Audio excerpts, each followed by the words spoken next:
I do want women to know that there is an alternative to suppressing their bodies with hormones, that they can see their body as a good and they can live in that body holistically. Totally. Oh my gosh. It's amazing.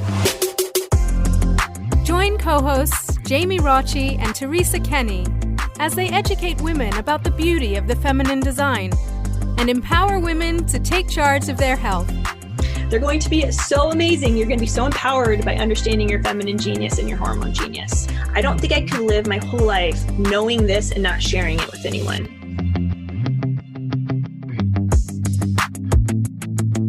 Hello, everyone, and welcome to the Hormone Genius Podcast. I'm here today with my co-host, Teresa Kenny, as always, but we're also here today with Dr. Katie Lee.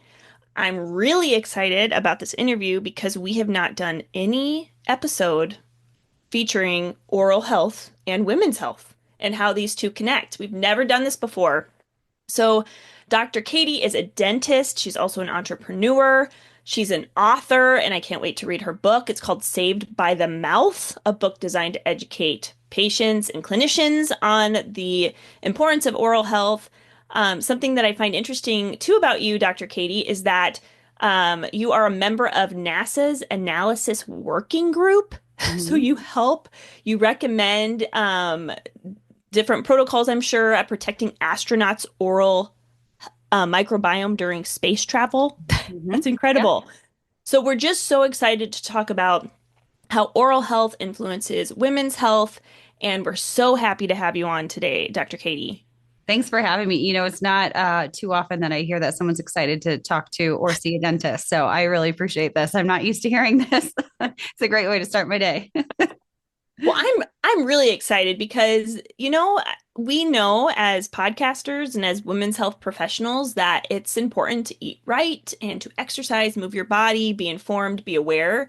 But dental health is very overlooked, 100%, by myself included. And it wasn't just until recently that I even learned that really there can be a connection between oral health and our health in general, hormone health, and likewise. So I'm super, super excited about this topic. So I'm going to just jump right in with our first question for you, Dr. Katie.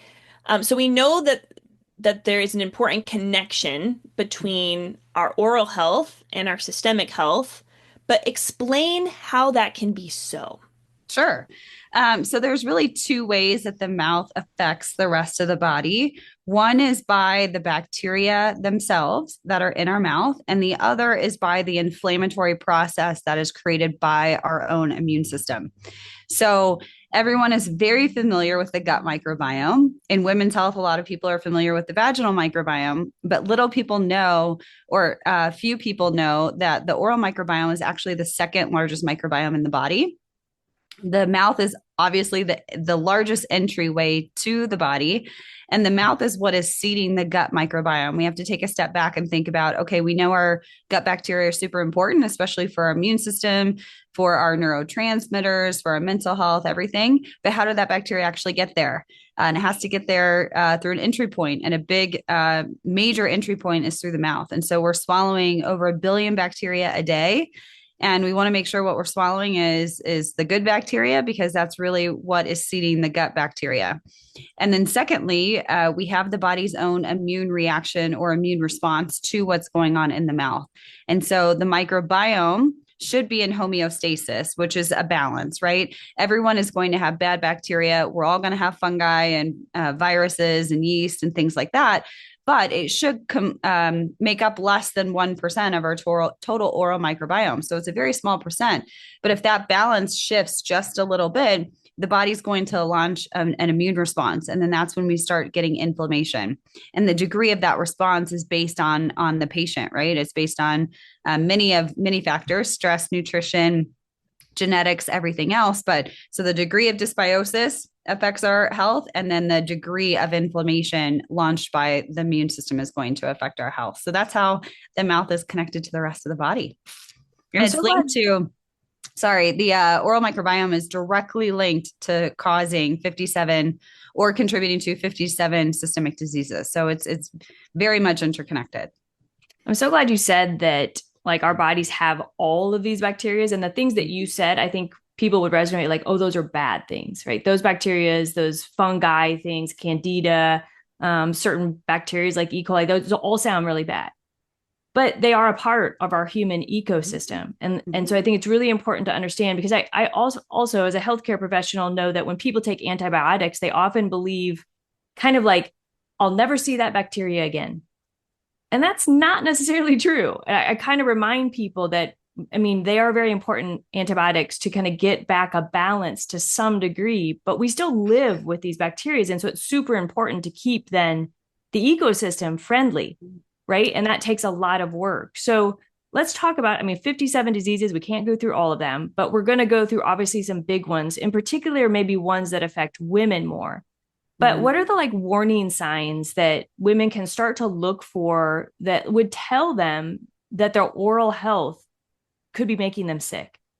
So, I have so many thoughts on this. Let's get back to the bacteria or the antibiotic thing later, because I have a really great story that just happened this week on that. But yeah, so there sometimes can be a lot of warning signs that women can experience that something is wrong, but sometimes there's nothing at all. And unless you're testing the oral microbiome, just like you would do a stool test or a vaginal microbiome test, you're really not going to know if anything is amiss. So that does happen.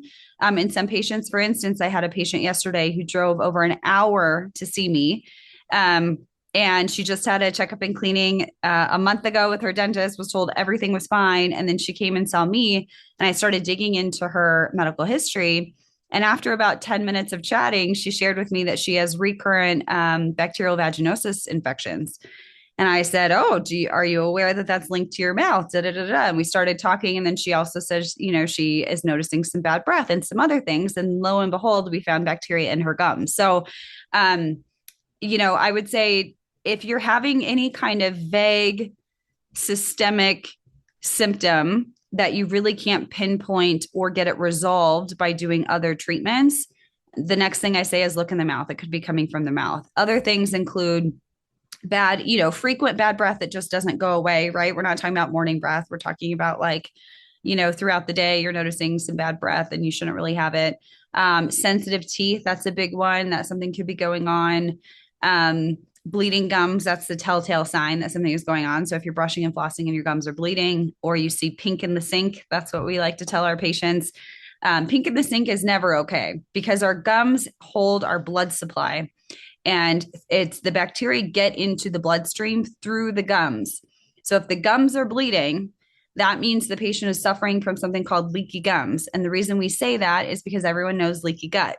So the same enzyme that causes leaky gut causes leaky gums, because the mouth is just the first stop on the digestive tube, right? So if someone's gums are bleeding, I know those gums are perforated. I know the bacteria from the oral microbiome are getting into that bloodstream and circulating the rest of the body. So those are some telltale signs. Oh my word. This is blowing my mind. Okay, so you talked about how if this gal, she drove an hour to you, you got her medical history, and then you said that because of what you learned from her medical history, you then assessed or found that she had bacteria in her gums. Mm-hmm. How did you find that she had bacteria in her gums? Like, how do you test for that as a dentist? And then what was her treatment plan? Yeah, so I do two different saliva tests.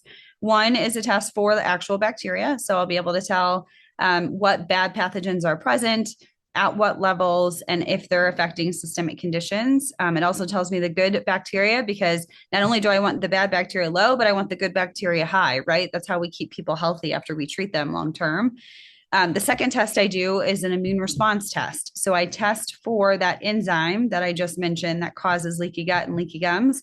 We can actually detect that enzyme in the saliva. So I'll do a second saliva test to test for that. And that is a direct reflection of the body's immune system. So the higher that enzyme is, the more systemic inflammation I know that patient is suffering from.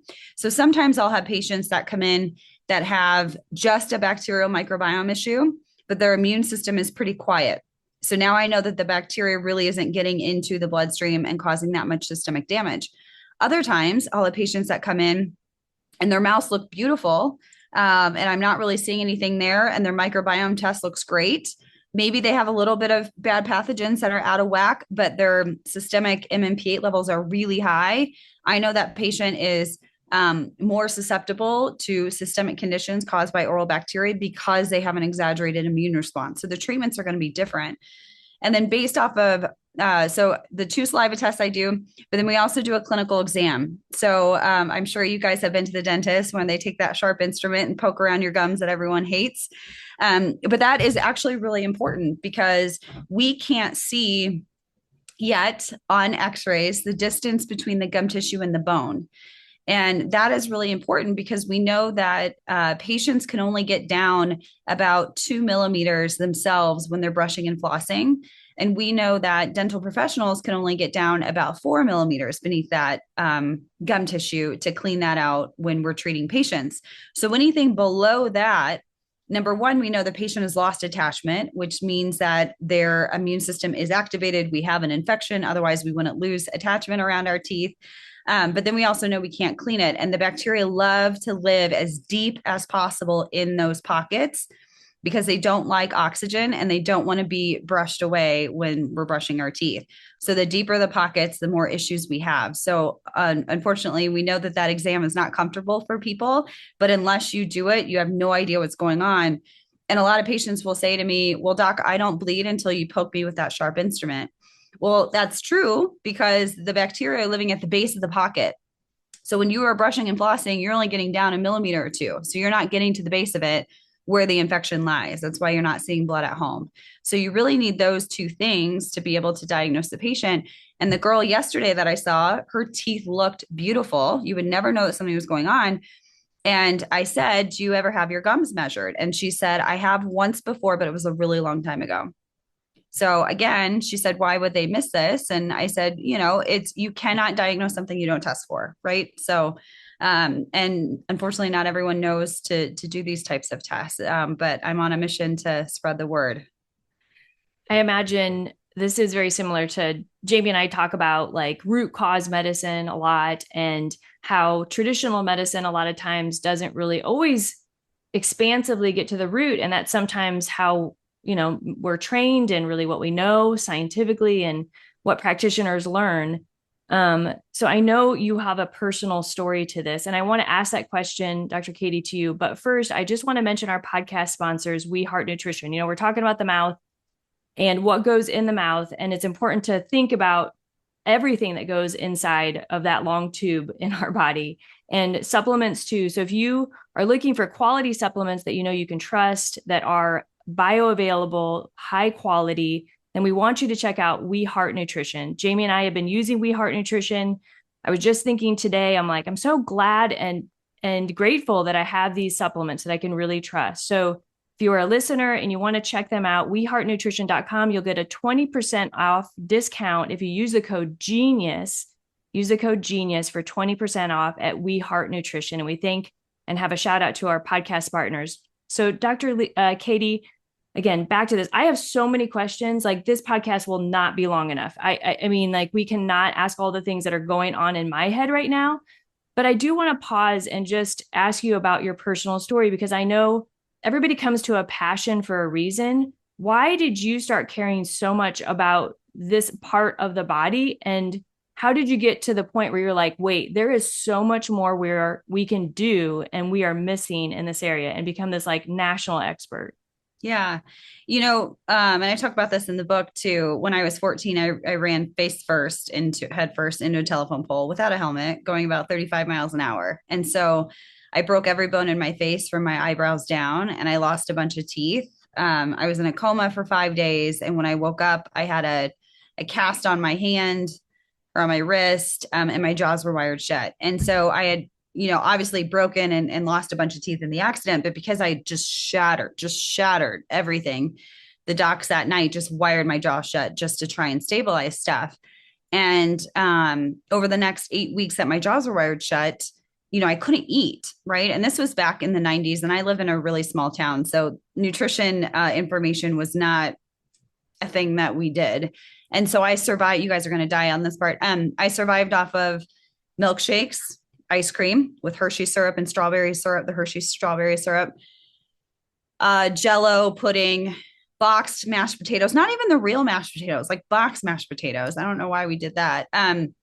But during that time, obviously I was malnourished. I became emaciated, dropped down below 100 pounds, and my liver enzymes spiked and my kidneys started shutting down because I had rampant infection in my mouth because I had all these broken teeth that were then just kind of implanted back in, wired shut. But then I was rotting my teeth from bad nutrition. And so I, started getting really, really sick. And then we started getting some nutrition count, and the nutrition advice we got was, oh, have Slim Fast, have Ensure, like have these things. So at least I was getting some nutrition, but it's not great. Smoothies, green smoothies. So, but then once I took my wires off, my jaw joint had fused shut. So it took 9 reconstructive surgeries over 4 years for me to be able to open my mouth. And it wasn't until 4 years later that I could open enough to get a toothbrush in and to start getting my teeth fixed. And during that time, I was missing 2 anterior teeth, and I was in high school, right? And so I had to wear these little retainers with teeth on them. And being a high school student, like I'm not that responsible. And so I would oftentimes go to school without my teeth, and I'd turn around at my locker in the morning and smile to everyone, and they'd be like, Katie, you forgot your teeth, which was mortifying as a teenage girl. So, yeah, and I wouldn't eat lunch with everyone because I didn't want to take my teeth out at lunch. Oftentimes I go to the principal's office and the secretary's office and sit with them and eat. They were always really nice to me. But so I learned at a very young age just how important your mouth is to your physical health, but also your mental health, right? And your social presence. And so that really got me into dentistry. But then I received the same training that every other dentist receives, which is, essentially how are we tooth mechanics, right? Like we learn the mechanics of doing dentistry, which there's a lot to learn there. And when I got out, I remember right before I graduated, there was a study saying that the oral health was correlated in some way to heart disease. That was the study that came out. And so I just started paying attention and noticing that at my office, the people that had the most systemic disease also had the worst teeth.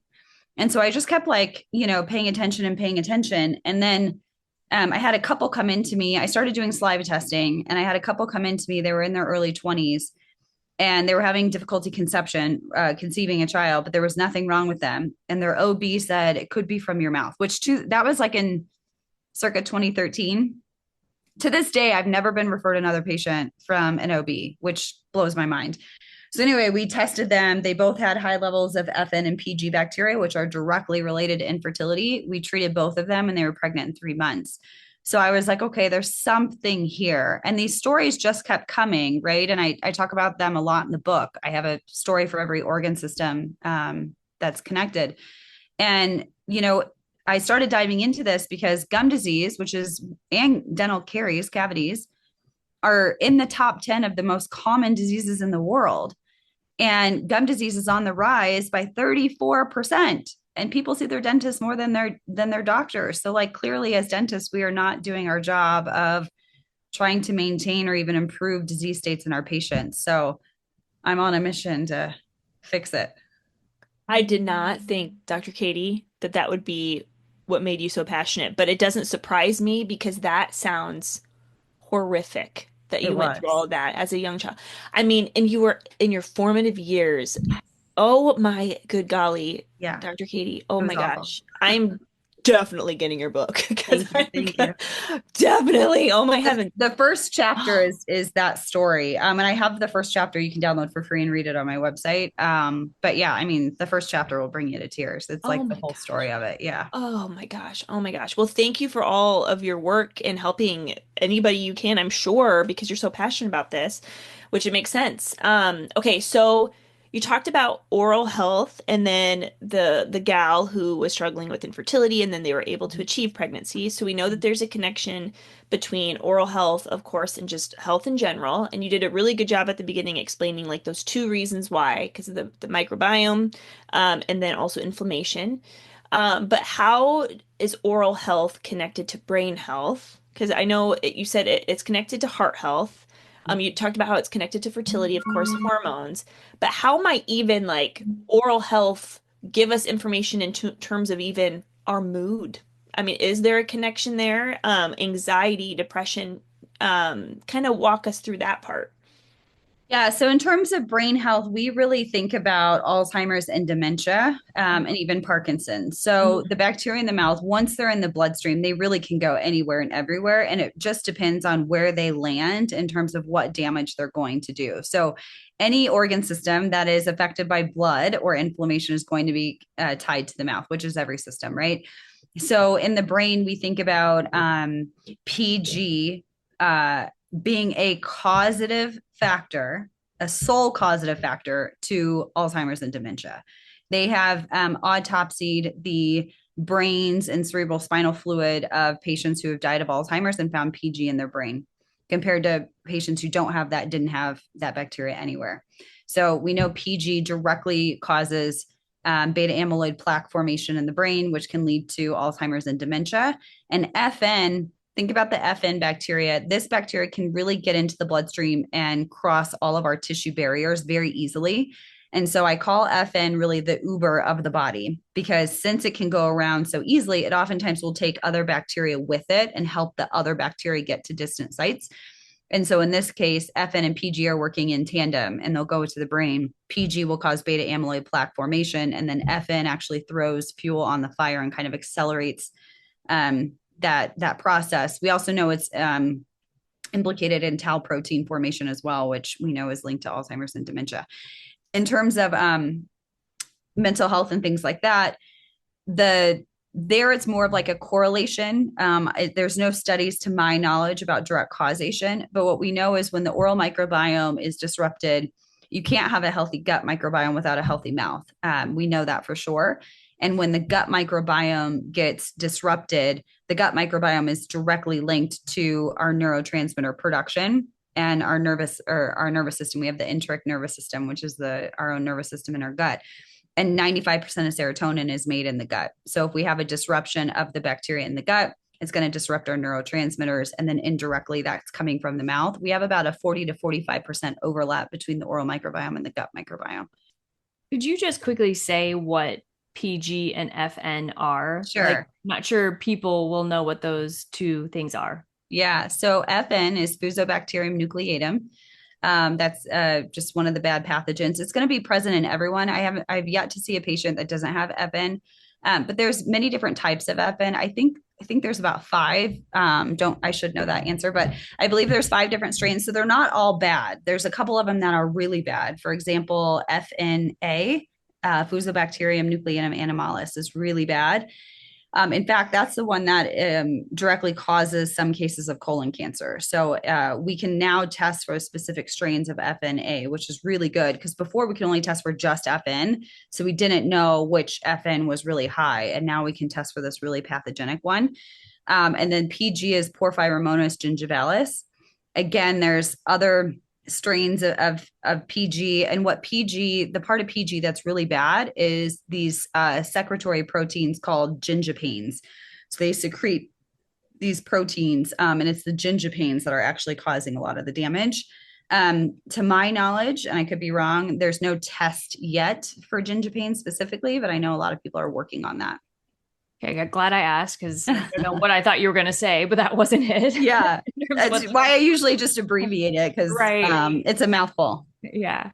Okay, so obviously, people I think are going to be very interested, but I think people also want practical things to know about what they should be doing to care for their mouth.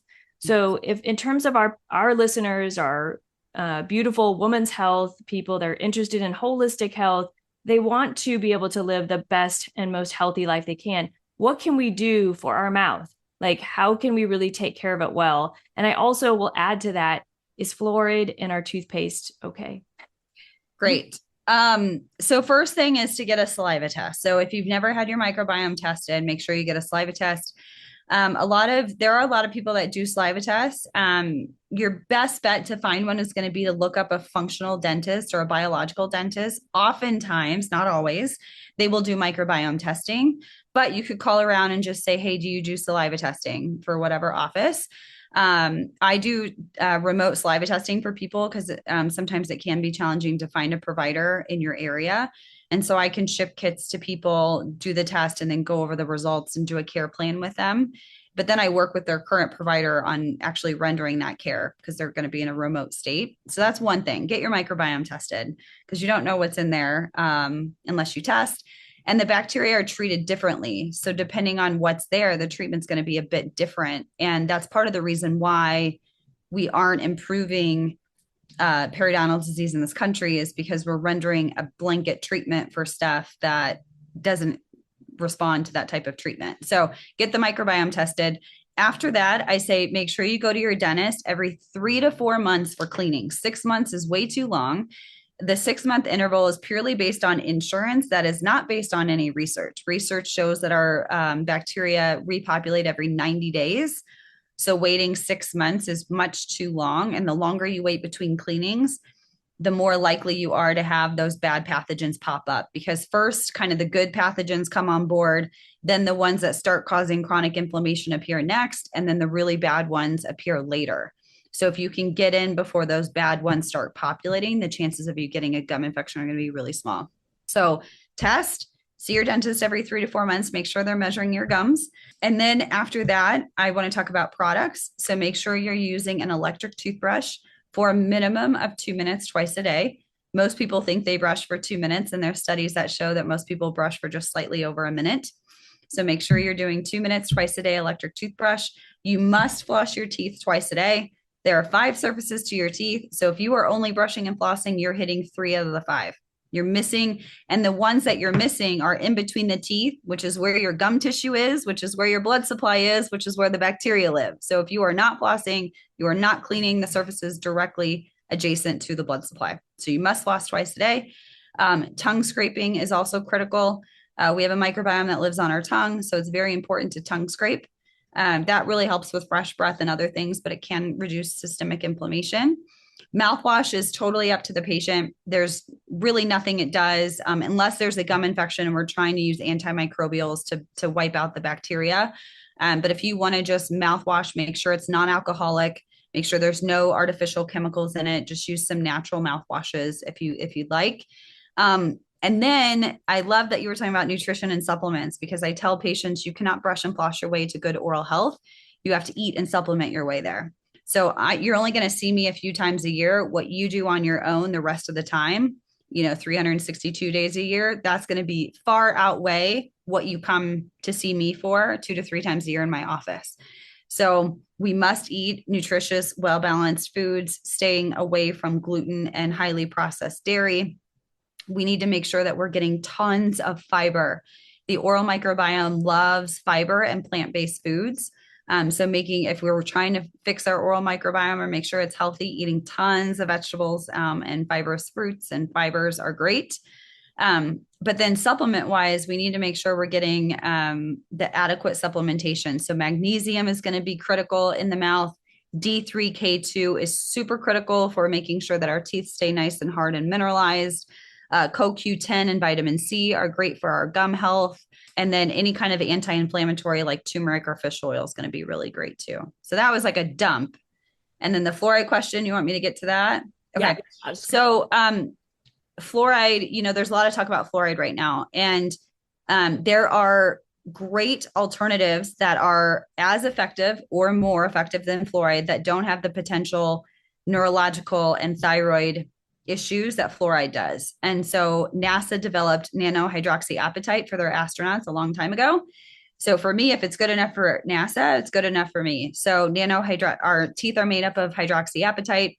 So putting a product like nanohydroxyapatite in the toothpaste is great because it's just going to work on remineralizing the teeth, same as calcium phosphate. That's going to be another good one. But you want to make sure it's nanoparticle size because otherwise the particles are too big and it won't incorporate into the teeth. I try and do fluoride alternatives if I can in my practice. Very rarely will I recommend a fluoride treatment for a patient.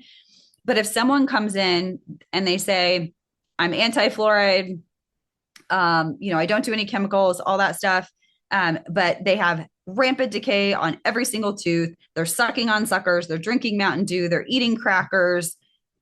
I mean, at that point, it's like, we got to do everything we can because the cavities and infection are way worse for your body than doing a topical treatment of fluoride. Do you need it in your toothpaste and drinking water? Absolutely not. But sometimes I will put it on teeth. If someone comes in and they're clearly not taking care of themselves, then yes, I will put a high dose on teeth, but that's very rare. Oh my gosh. Okay. So what advice would you give to a listener who is so afraid of the dentist? So afraid. Maybe they have trauma from who knows, mouth pain. Mouth just must be like this very vulnerable body part in a way that you're giving, it does make sense in terms of survival. Like, your mouth is an important part of your body. That's how you nourish your body, yada yada. But I know of people who have just terrible fears of going to the dentist, and it keeps them from going for years and years. So what kind of advice would you give to our listeners who just haven't been to the dentist? Maybe they feel overwhelmed, maybe they feel ashamed or embarrassed. What kind of advice would you give to these people? So there's a couple of things that I would say. One is find a sedation dentist because there's lots of dentists out there that are licensed to do oral sedation. And oftentimes they will do sedation for you, even for your new patient exam. So they can do a medical history kind of telehealth wise, prescribe you some medication, a benzo or an anxiolytic medication that you can take before coming in. And then they can do the exam and then afterwards regroup via telehealth or in person, obviously when you're not on medication or with a caretaker to kind of go over their findings and their treatment plan with you. And then all the dentistry can be done while you're asleep. So that's very common actually in dentistry. If you Google, sedation dentist near me, there's quite a bit of docs that do that now because we know so many people are afraid. And then the second thing is the overwhelm piece, right? What I hear from patients is, I'm so scared to go in because I don't want to hear all the bad news. And the longer I go, the more bad news I know I'm going to hear because it's going to get worse. And so I get more overwhelmed. So it's just kind of this like rat cycle, right? That it's perpetual and it just keeps getting worse and worse. And it is true. The longer you wait to go, the worse it's going to be. But what I tell them is like the cheapest, safest, most inexpensive and least amount of treatment that you're ever going to need to receive is by going in today, right? The treatment plan is just going to get bigger. The problems are going to get more complex. And the more complex the problems are, the more invasive the treatment is. And so it does tend to build that way. And so I usually will recommend them interviewing the doc on the phone, call the doc, talk to the doctor. If you can't get a doc on the phone, you probably don't want to go to that office, right? See if you can do conversations like this, because typically once we can talk with the patient and let them know like, hey, we're going to take this one step at a time. We'll start with very small treatments first to get you acclimated to this. And then we can move on to some bigger treatment later if we need. People tend to relax. I've had several patients that couldn't even walk in the front door of my clinic without passing out. And after treating them once or twice, no longer needed sedation or any kind of anxiolytic to come in. I'm going to put it out there, and then Dr. Katie, you can decide, and then Teresa, you can ask your question. We'll both kind of ask you. I just wanted to make sure we circled around because you said something about antibiotics, and I don't think we talked about that yet. So I just wanted to put that out as a reminder. And then Teresa, what's your question? And then you can kind of. Yeah, I totally want to hear the story about the antibiotics, but I also just wanted to quick because I feel like this is an Instagram thing going around is pulling, like oil pulling. And just oil pulling. Quickly, what your thoughts are about that, but totally tell us that story that you thought was amazing. Yeah. So in terms of antibiotics, you're right in that the antibiotics don't always, they kill the bacteria. They don't always prevent it from coming back, right? And that is a point in making sure that our oral microbiome and our gut and our immune system are balanced, because we are supposed to take care of ourselves, right? Like we're exposed to so many toxins and pollutants and bacteria and viruses in the environment. We would be dead if we didn't have an immune system. And our immune system comes from our microbiome. So sometimes there are cases when antibiotics are needed because the bad bugs have gotten so high and they've spread to distant areas that we need to take antibiotics just to wipe everything out. But when we take antibiotics, they're really non-selective. They're killing the good and the bad. And unless you go back and reseed that microbiome with good bacteria, you're not going to have an immune system to then keep the bad bacteria from coming back. That's why we get these recurrent infections. And so I am dealing's not the right word. I'm helping this patient, chatted with her at end of last week from Minnesota, who has done 3 rounds of metronidazole for bacterial vaginosis that her midwife believes is causing her secondary infertility. She's taken 3 rounds of it. And now she has patches on her skin. Her shoulders are itching and it keeps coming back. And she's like, we don't know what's going on. My husband's taking the antibiotics as well. And I'm like, oh my God, you have no immune system. Like we have to go back and start rebuilding your immune system. So antibiotics are good and necessary when used appropriately, but we always need to reseed afterwards with what we want to be there. Otherwise, you're just going to be back in the same position. Got it. Okay, thank you so much. Okay, so just to clarify, so let's say a gal comes in, she's coming into you because you're a dentist, right? But you do a health history, and that's when you're learning about these women's hormone issues, whether again it's infertility or otherwise. What is the span of hormone health arenas that are influenced by oral health? I know, of course, you did a very good job explaining about how, of course, our gut is our massive kind of immune system lives in our gut, and how that obviously affects our hormone health because of systemic inflammation. And if our body's under stress, then we're not going to ovulate like we should, and that kind of thing. But what is like the spectrum of hormone health issues all that could be addressed by oral health, and what would be some action plan steps that women could do super high level to address oral health, but then as it relates to hormone health? Sure. I want to preface this answer by saying I'm not a hormone expert. So this is all just experience that I've had. So the one that I really specialize on is female health, right? Especially fertility. So we do know that the bacteria in the mouth cause inflammation. That inflammation directly affects women's hormones. So oral microbiome imbalances and inflammation coming from the mouth affects PCOS, endometriosis, ovulation, implantation, early childbirth, all those things. And another big one is going to be cortisol. So when the mouth becomes imbalanced, we get inflammation. When you have chronic inflammation, that disrupts your cortisol levels. So we get this chronic stress that's going on. So there's a really, really tight link to cortisol levels and oral microbiome issues.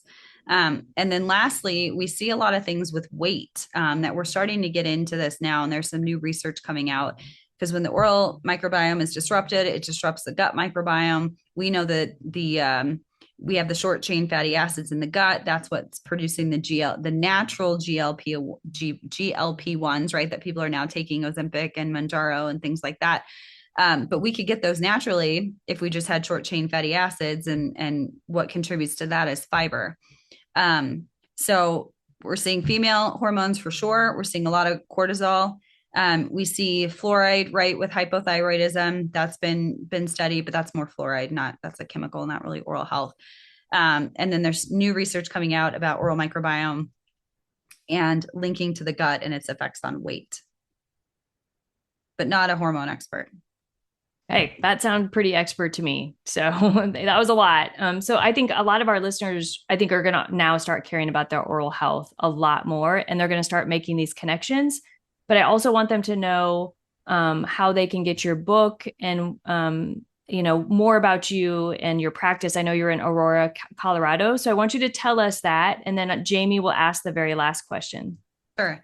So my book is called Saved by the Mouth. It's a really cheeky read, super quick, takes a couple hours. It's on Amazon or my website, which is Katie Lee DDS.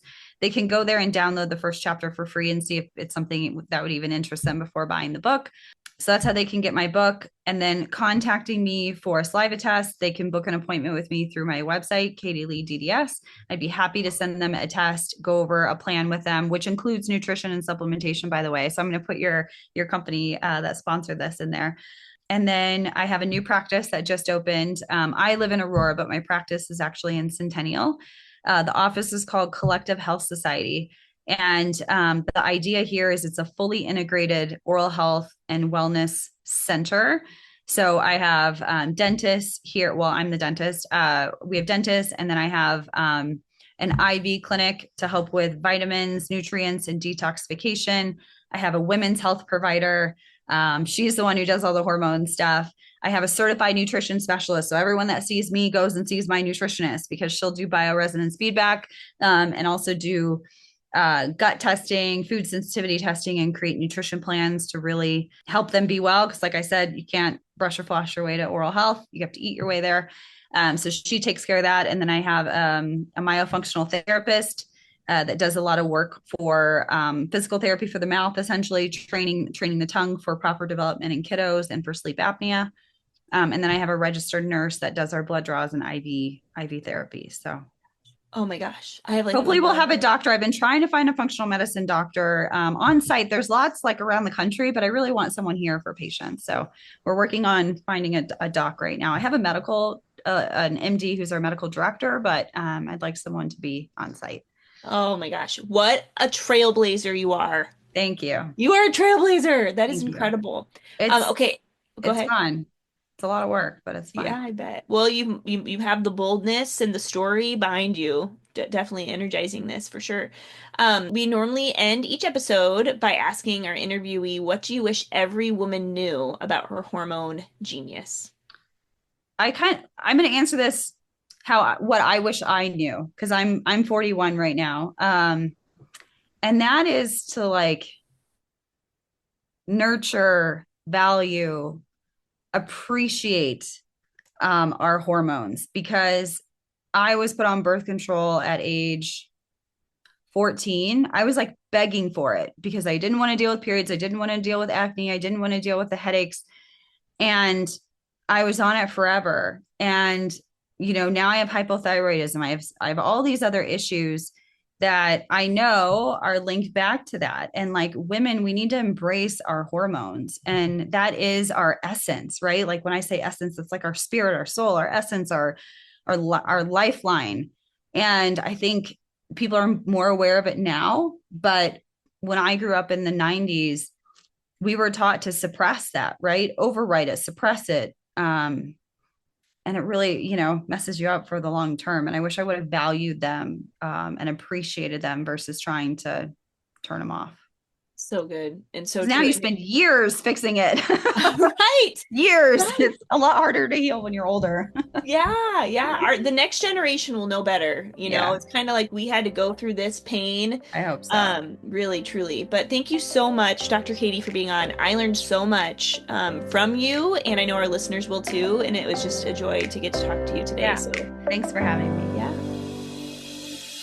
Thanks for listening to the Hormone Genius podcast. Please remember to share our podcast with your friends and family, and also follow us on social media. If you were not aware, we have a YouTube channel. So if you could like and subscribe to our YouTube channel to stay in the loop with all of our latest episodes, we would appreciate that. Thank you so much for your support. We are excited to journey alongside you as you discover the beauty and the genius of your hormones.